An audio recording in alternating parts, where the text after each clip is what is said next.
Hello everyone, and welcome back to STEAM Aspirations. Today we will be solving problems 4 through 6 of the 2015 AMC 8. So let's begin. And remember, we always want to highlight important information as we read through a problem. So we're starting with problem number 4.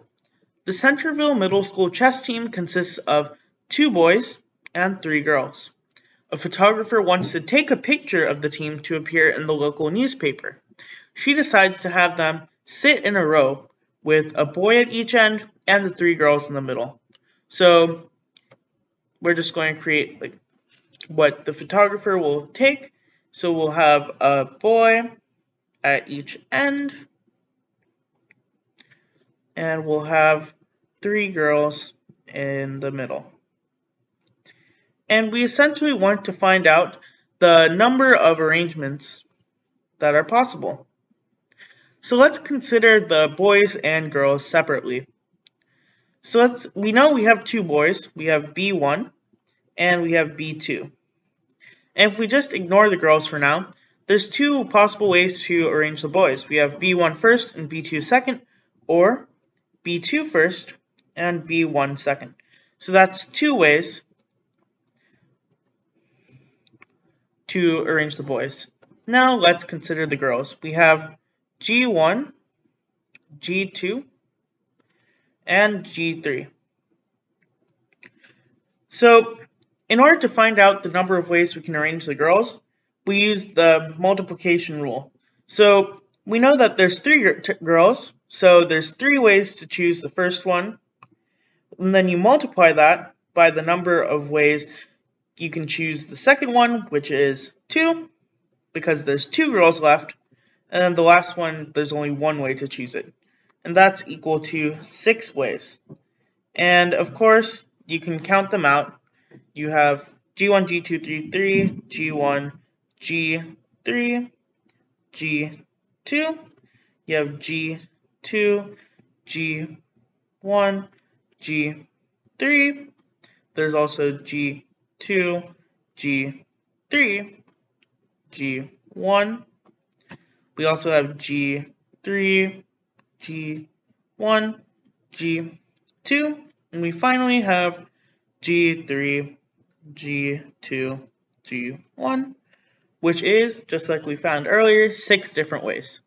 Alright, so now we can use the multiplication rule again to find the total number of arrangements.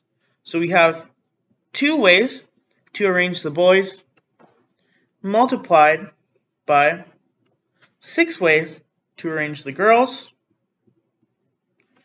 and that gives us a result of 12 total arrangements.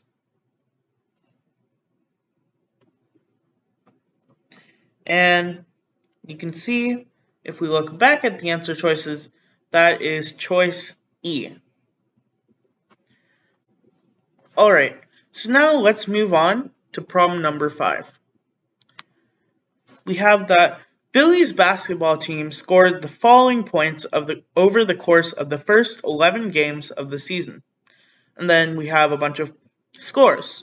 And if his team scores 40 in the 12th game, which of the following statistics will show an increase?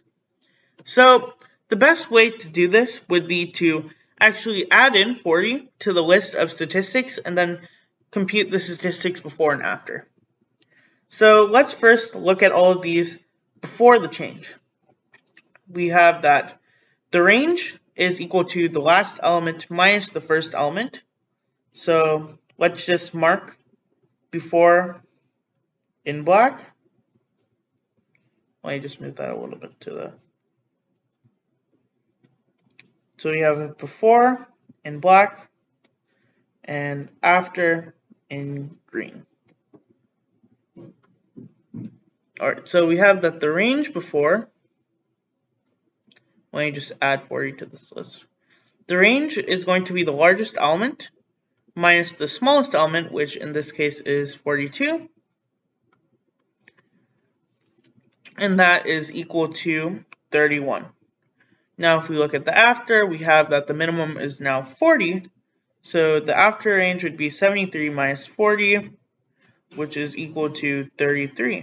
And already we can see that the answer is choice A, but let's just compute the rest of the statistics for good measure. So now we look at the median.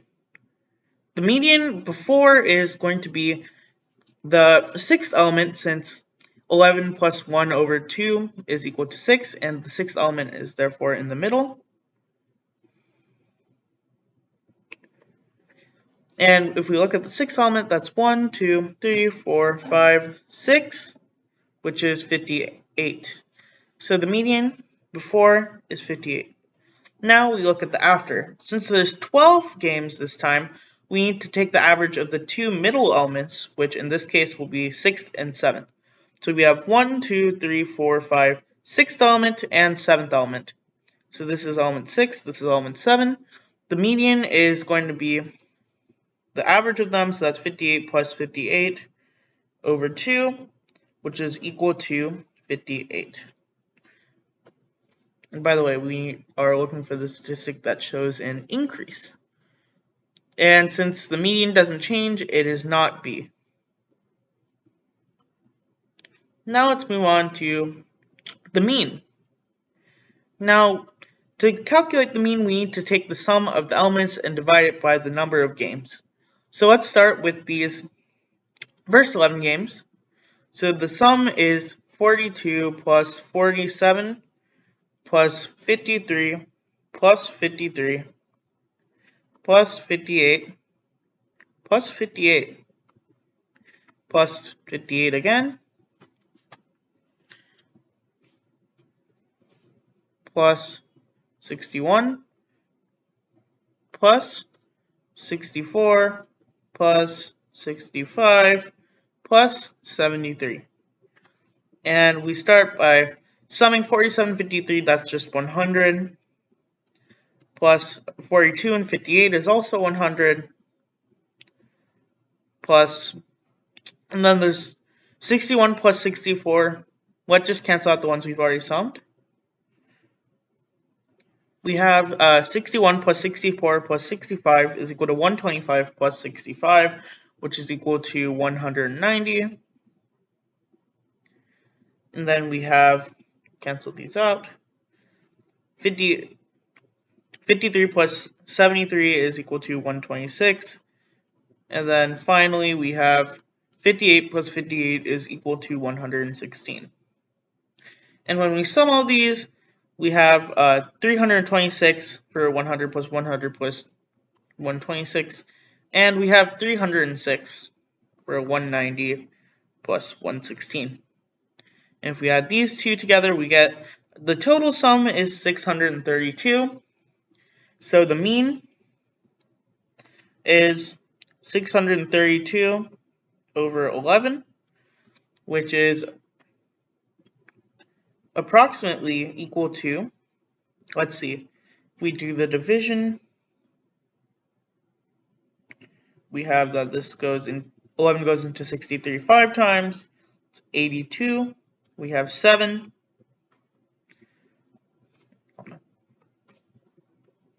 That is 7. And then we have a remainder of 5. So this is just equal to 57 and 5 over 11. So let's just move that here. And now let's look at the after. Well, the after sum is equal to this previous sum plus 40. So that is 632 plus 40, which is equal to 672. And now we need to find the mean. This time there's 12 elements, so that's going to be 672 over 12.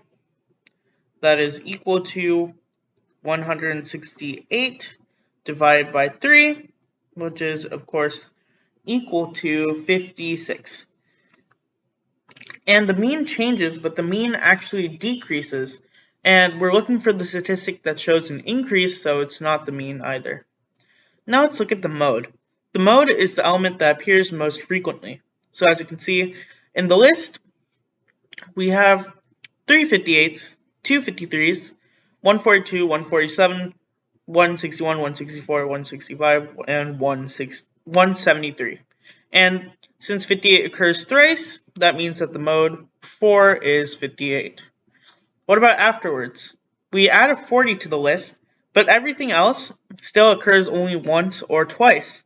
40 occurs once, 42 occurs once, 47 occurs once, 53 occurs twice, 61 occurs once, 64 occurs once, 65 occurs once, and 73 occurs once. But 58 still appears thrice. So 58 is still the mode and there's no change, meaning that there's no increase. Finally, we look at the mid-range. Now the mid-range is just the average of the first and last elements. So the mid-range of the 11 games is just going to be 42. Mid-range of the first 11 games is going to be 42 plus 73 over 2, which is equal to 115 over 2. Then afterwards we have 40 plus 73 over 2, which is equal to 113 over 2. And again, this is a decrease, not an increase, so it can't be E, and therefore, as we had already concluded, the answer is A, the range, because the range increases from 31 to 33. Finally, let's move on to problem number 6. So in triangle ABC, we have that AB is equal to BC is equal to 29, and AC is equal to 42. What is the area of triangle ABC? So as always with geometry problems, we draw a sketch. So we have that this triangle is isosceles with a vertex at B. Let me just draw it like this. So this is very long. Something like this would be better. And you always want to make your diagrams as big as possible. So let me just try redrawing that. We're going to have this. We're going to have this. And we're going to have this. So we know that the base is 42, and each of these sides is 29. Now, the first thing we think about when we try to find the area of a triangle is to look for the base and the height. And since it's an isosceles triangle, it's generally convenient to use the side opposite the vertex, or the side that's not equal to the others, as the base. So we have that AC is the base. So the base is equal to AC, which is just equal to 42. We already know that the area equals 1/2 times the base times the height. And now what we want to do is find the height. So let's first draw the height. This is the height. And this height is always perpendicular to the base. So we know that this is a right angle and this is a right triangle.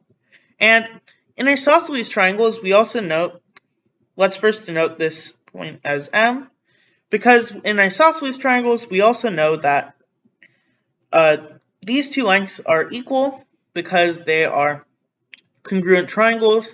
You can find this using angle, side, angle. So that means that AM is equal to MC, which is equal to 21. And now we can actually apply the Pythagorean theorem on, let's just say, BMC. So we have that BM squared, because the sum of the legs squared. So that's BM squared plus MC squared is equal to BC squared. Let me just make that be a little better. And now we can plug in values. So we know BM is equal to H, so that's H squared, plus MC is equal to 21, and this is equal to BC, which is equal to 29 squared. So we have H squared is equal to, H squared is equal to 29 squared minus 21 squared, And we know that 29 squared is equal to 841. That's just 29 times 29. And we know that 21 squared is 441. And this is equal to 400. And because h squared is equal to 400, we know that h is equal to 20. It can't be negative 20 because it's a length. So now we have the base and the height, and the area is just 1/2 times the base times the height. So we have the area is equal to 1/2 times 42 times 20, which is equal to 420. Choice B, and we are done. Thank you so much for watching this video, and don't forget to like, share, and subscribe. See you next time!